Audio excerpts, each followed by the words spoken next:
Chapter चल रहा था हमारा फॉर्म्स ऑफ बिजनेस ऑर्गेनाइजेशन। उसके अंदर हमने लास्ट वीडियो में पार्टनरशिप फर्म के फीचर्स, उसका मीनिंग, उसके मेरिट्स और डीमेरिट्स किए थे डिस्कस। के अंदर आगे है टाइप ऑफ पार्टनर्स। तो इसमें फर्स्ट टाइप है एक्टिव पार्टनर्स।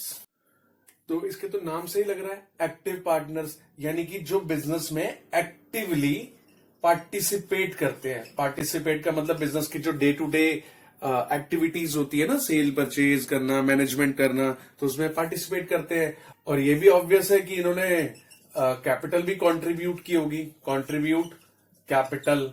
ये भी अंडरस्टूड है कि इनकी जो लायबिलिटी होगी वो अनलिमिटेड लायबिलिटी होगी। किसके लिए? जो आउटसाइडर्स हैं उसके लिए, है ना। अनलिमिटेड लायबिलिटी हम पहले पढ़ चुके हैं कि इनकी पर्सनल एसेट से भी फर्म की लायबिलिटीज को पे करना पड़ेगा अगर फर्म्स की एसेट्स एनफ नहीं है तो, ठीक है। और एक्टिव पार्टनर्स शेयर करते हैं प्रॉफिट और रिस्क।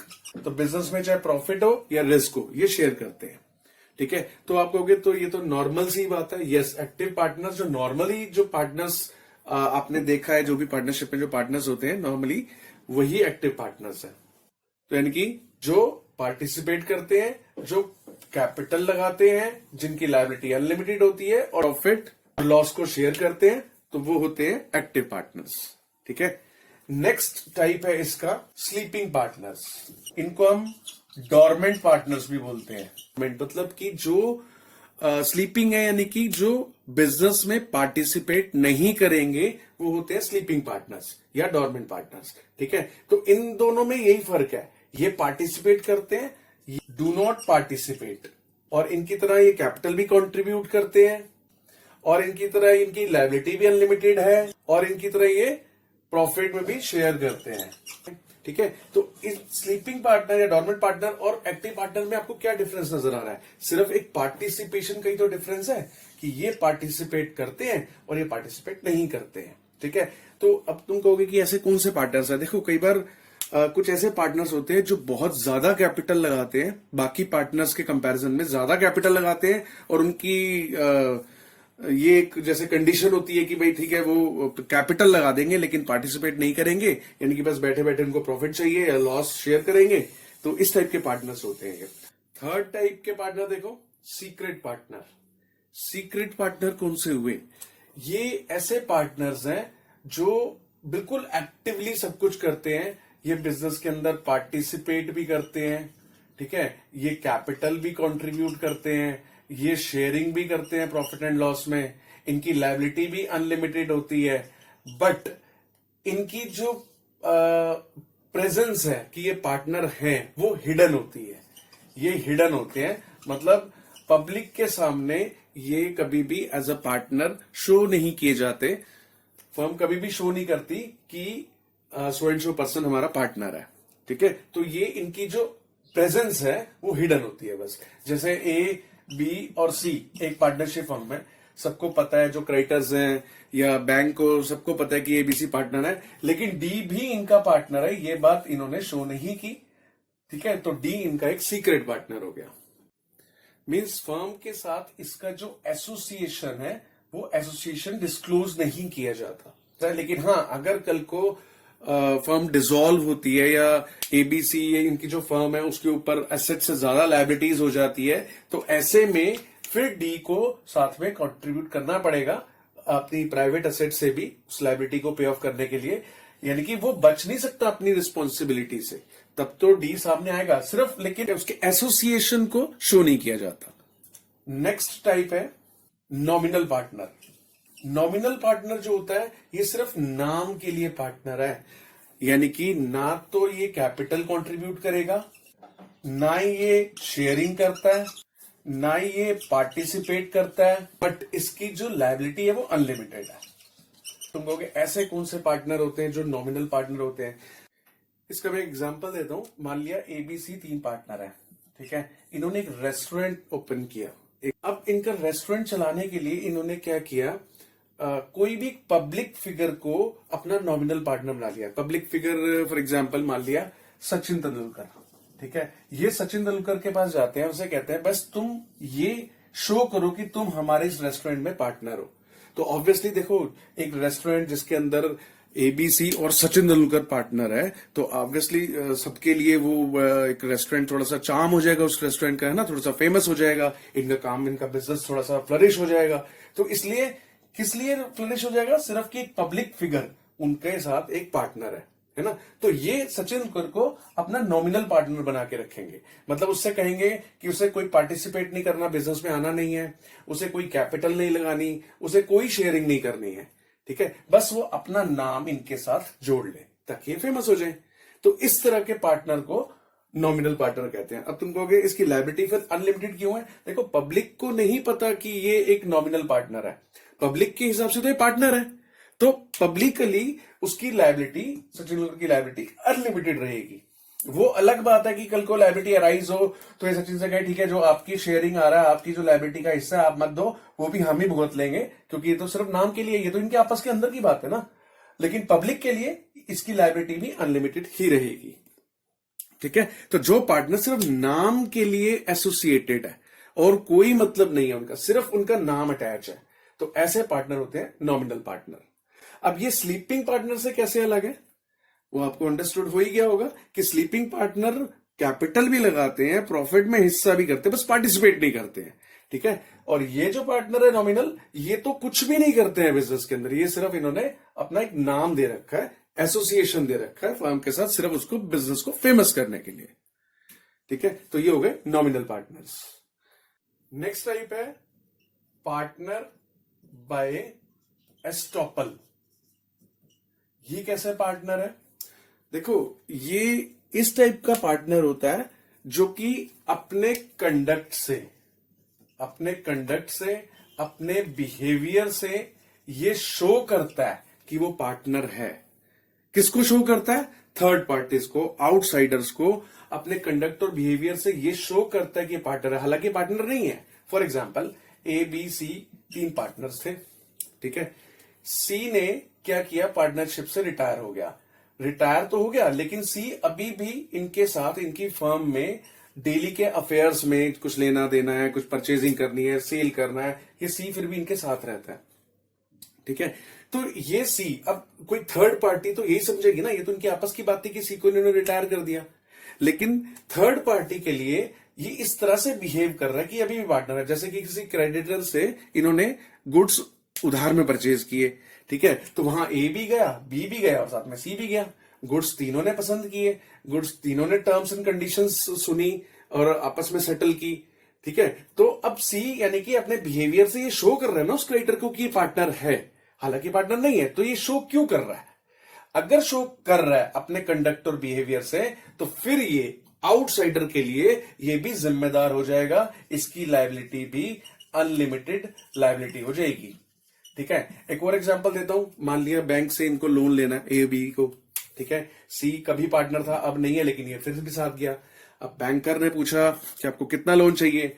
ए और बी ने कहा 20 लाख, ठीक है, लोन चाहिए। सी कहता नहीं नहीं, हमें 20 लाख नहीं 25 लाख चाहिए। उसने इंटरफेयर किया, तो बैंकर ने कहा ठीक है 25 लाख मिल जाएगा। फिर एक और टर्म आई, एक और टर्म एंड कंडीशन पे बात हुई कि लोन कितने टाइम के लिए चाहिए। ए और बी ने कहा जी 15 ईयर्स के लिए चाहिए, 15 ईयर्स के लिए। तो सी कहता नहीं नहीं, हमें 20 ईयर्स के लिए चाहिए, और ए और बी ने ओके किया, यस ओके 20 ईयर्स के लिए चाहिए।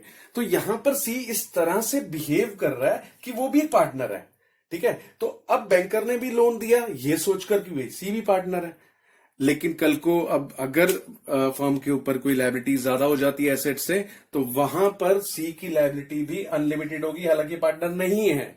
फिर भी इसके बिहेवियर से इसने शो किया कि पार्टनर है, तो अब एज अ पार्टनर इसकी लायबिलिटी, जिस जिसको इसने शो किया, सबके लिए नहीं, जिस जिसको शो किया उसके लिए इसकी लायबिलिटी अनलिमिटेड है, ठीक है। नेक्स्ट टाइप आता है इसके अंदर पार्टनर बाय होल्डिंग आउट। इसके अंदर क्या है, एग्जांपल लेके समझाता हूं कि ए बी सी 3 पार्टनर है, ठीक है। फिर से सी रिटायर हो गया, सी पार्टनर नहीं है, लेकिन ए और बी इस तरह से शो करते हैं सबके सामने, पब्लिक के सामने, कि सी भी पार्टनर है, और सी इनको अलाउ करता है। सी अलाउ कर रहा है किसको? फर्म को। ऐसा करने से वो फर्म को रोक नहीं रहा, वो अलाउ कर रहा है कि ठीक है, अगर आप मेरा नाम साथ में ऐड कर रहे हैं, तो वो अलाउ कर रहा है। अलाउ करने से क्या होगा, फिर सी की लायबिलिटी भी दोबारा से अनलिमिटेड लायबिलिटी हो जाएगी और सी को भी पार्टनर माना जाएगा। उसे कहते हैं पार्टनर बाय होल्डिंग आउट। अब आप कहोगे इन दोनों में क्या डिफरेंस है? यहां पर भी सी पार्टनर नहीं है, लेकिन फिर भी उसे हम पार्टनर बाय एस्टॉपल बोल रहे हैं, यानी कि अनलिमिटेड लायबिलिटी उसको बियर करनी पड़ेगी। यहां पर भी सी पार्टनर नहीं है, लेकिन यहां पर भी वो अनलिमिटेड लायबिलिटी उसको बियर करनी पड़ेगी, क्योंकि वो मतलब उसे हम पार्टनर बाय होल्डिंग आउट बोल रहे हैं। दोनों ही में सी पार्टनर नहीं भी है, फिर भी हम उसको पार्टनर मान रहे हैं, है ना, पार्टनर मान रहे हैं, इसलिए उसकी लायबिलिटी भी अनलिमिटेड आ रही है दोनों जगह। लेकिन दोनों में डिफरेंस क्या है कि यहां पर सी खुद बिहेव कर रहा है, खुद अपने कंडक्ट और बिहेवियर से ये शो कर रहा है कि वो पार्टनर है, ठीक है। यहां पर सी शो नहीं कर रहा, सी खुद शो नहीं कर रहा। यहां ए और बी जो फर्म है, ए और बी की फर्म है, वो फर्म शो कर रही है कि जी हाँ सी भी हमारा पार्टनर है, और सी फर्म को अलाउ कर रहा है। सी का खुद का ऐसा बिहेवियर नहीं है लोगों के सामने, ठीक है। यहां लोगों, देखो यहां लोगों के सामने कौन आया? सी खुद आया, अपने बिहेवियर से उसने बताया। यहां लोगों के सामने कौन आया? सी खुद नहीं आया। यहां ए और बी उसका नाम लेकर आगे लोन ले रहे हैं, उसको साथ में एसोसिएटेड दिखा रहे हैं, तो यानी कि यहां सी का खुद का बिहेवियर और कंडक्ट नहीं है। यहां बिहेवियर और कंडक्ट किसका है? यहां बिहेवियर और कंडक्ट है फर्म का, है ना। फर्म और लेकिन फर्म का जानबूझकर नहीं है, फर्म को अलाउ सी नहीं किया है, इसलिए फिर सी की गलती है ना। तो इसलिए सी को हम पार्टनर मानेंगे, और पार्टनर मानेंगे तो मतलब इसकी अनलिमिटेड लायबिलिटी होगी। ये एक आपके एनसीईआरटी का क्वेश्चन है, पार्टनरशिप का ही है। देखो इंपॉर्टेंट है, if registration is optional, why the partnership firm willingly go through this legal formality and got themselves registered? Explain. Question का मीनिंग समझो पहले, कि हमने पढ़ा है पार्टनरशिप में कोई लीगल फॉर्मेलिटीज नहीं होती है। अपने पार्टनरशिप फॉर्म करनी है, बस दो बंदे या दो से ज्यादा लोग मिले और अपनी पार्टनरशिप डीड बनाए और अपना बिजनेस स्टार्ट। डीड नहीं भी बनाई तो भी कोई बात नहीं, बिजनेस स्टार्ट, पार्टनरशिप हो गई शुरू। लेकिन यहां पर लिखा है registration is optional. Yes, registration वो करवा सकते हैं, रजिस्ट्रार होता है एक, रजिस्ट्रार के पास वो अपनी पार्टनरशिप फर्म को रजिस्टर्ड करा सकते हैं कि जी ये हम इतने पार्टनर है, ये हमारा एड्रेस है, अपनी पूरी फॉर्मेलिटीज उसमें दे सकते हैं, रजिस्टर्ड करा सकते हैं अपनी फर्म को। लेकिन ये ऑप्शनल है, ये लीगली वो बाउंड नहीं है, ये हमने बात की है पहले। तो रजिस्ट्रेशन ऑप्शनल है, लेकिन फिर भी विलिंगली, जानबूझकर वो कई बार इस लीगल फॉर्मेलिटीज को कॉम्प्लाई करते हैं, वो इस लीगल फॉर्मेलिटी में पढ़ते हैं। क्यों अपने आप को वो रजिस्टर्ड कराते हैं?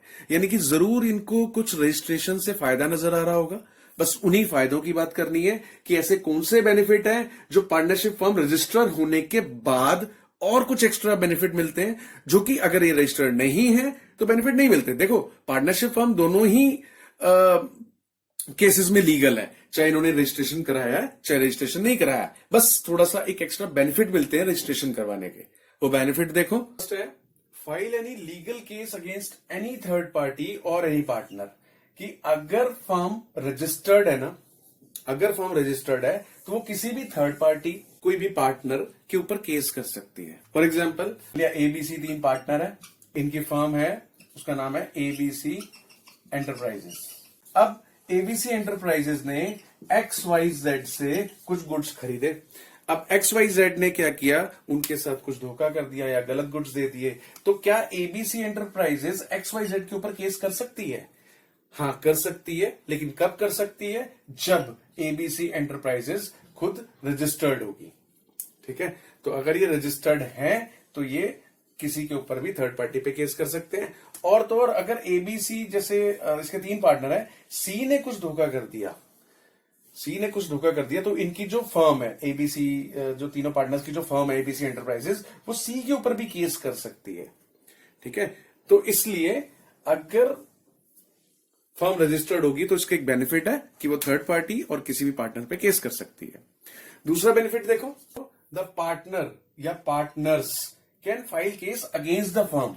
अगर एबीसी को लगता है, ए को अकेले को लगता है कि भाई एबीसी एंटरप्राइजेस यानी कि बी और सी मिलकर इस फर्म के को कवर बनाकर कुछ गलत काम कर रहे हैं, ठीक है, काम बी और सी कर रहे हैं लेकिन नाम एबीसी एंटरप्राइजेस का आ रहा है, तो इस केस में ए जो है इस फर्म के ऊपर केस कर सकता है। कब कर सकता है? अगर फर्म रजिस्टर्ड है। अगर फर्म रजिस्टर्ड नहीं है तो फिर ए एबीसी एंटरप्राइजेस पर केस नहीं कर सकता।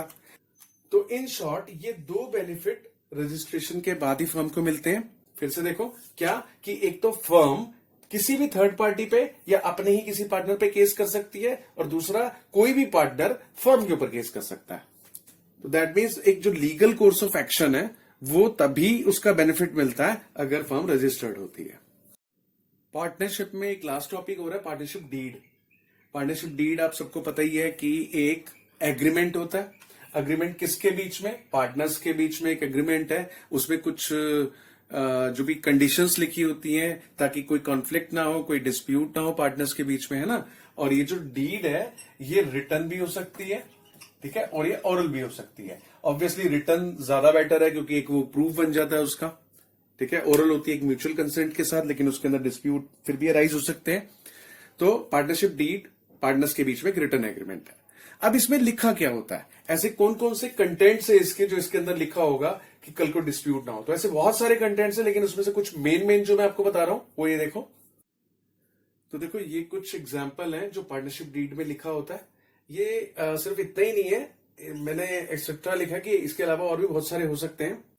इसके अंदर कुछ इंफॉर्मेटिव कंटेंट्स होते हैं और कुछ इनके डिस्प्यूट्स को सॉर्ट आउट करने के कंटेंट्स होते हैं। इंफॉर्मेटिव कंटेंट्स देखो, जैसा कि नेम क्या है फर्म का, ये डीड में लिखा ही होगा। ऑब्वियस सी बात है कि बिजनेस क्या चीज का बिजनेस है, लोकेशन बिजनेस का एड्रेस क्या है, ठीक है। यहां ये कुछ ऐसी इंफॉर्मेटिव उसके अंदर कंटेंट्स होते हैं, ठीक है। उसके बाद अब ये वो चीजें भी आती हैं इसके अंदर जिसमें डिस्प्यूट हो सकते हैं, जैसे कि कोई पार्टनर कितना इन्वेस्टमेंट करके बैठा हुआ है, ठीक है। उनकी प्रॉफिट शेयरिंग रेशियो क्या है, मतलब कल को जो प्रॉफिट होगा वो इक्वल बांटेंगे 1:1 में या 2:1 में या 3:2 में, है ना। तो वो सब लिखा होगा। इंटरेस्ट ऑन कैपिटल कितना होगा, 10% होगा, 5% होगा, 6% होगा। तो ये सब कुछ इसमें पहले से ही लिखा होता है, या हो सकता है नहीं भी हो। तो ये इसके अंदर लिखा होगा कि इंटरेस्ट ऑन कैपिटल नहीं मिलेगा किसी को भी, या मिलेगा तो कितना मिलेगा। ऐसे इंटरेस्ट ऑन ड्राइंग के बारे में लिखा होता है कि इंटरेस्ट ऑन ड्राइंग, अगर किसी पार्टनर ने ड्राइंग की है अपने पर्सनल यूज के लिए तो उसको इंटरेस्ट देना है या नहीं देना है, अगर देना है तो कितना % देना है। ऐसे इंटरेस्ट ऑन लोन, कई बार पार्टनर्स क्या करते हैं, अगर फर्म को जरूरत होती है तो अपने घर से पर्सनली पैसा लाके फर्म में डाल देते हैं, ठीक है। तो फर्म के अंदर वो पैसा एज ए लोन ट्रीट किया जाता है कि भाई पार्टनर बाहर वालों से लोन नहीं लिया, चलो पार्टनर से लोन ले लिया। तो उस लोन जो पार्टनर ने लोन दिया है तो उसको भी इंटरेस्ट मिलना चाहिए। तो यहां पे ये भी लिखा होता है कि उस पर कितना % उसे इंटरेस्ट मिलेगा, ठीक है। और भी चीजें जैसे ड्यूटीज क्या होंगी, अलग अलग पार्टनर्स हैं तो किसी पार्टनर की क्या ड्यूटी होगी, क्या ऑब्लिगेशन होगा उसे, जैसे आपस में ड्यूटीज बांट लेते हैं ना, तो सब पहले से ही रिटर्न होता है। अच्छा, उसके बाद सैलरी मिलेगी नहीं मिलेगी पार्टनर को।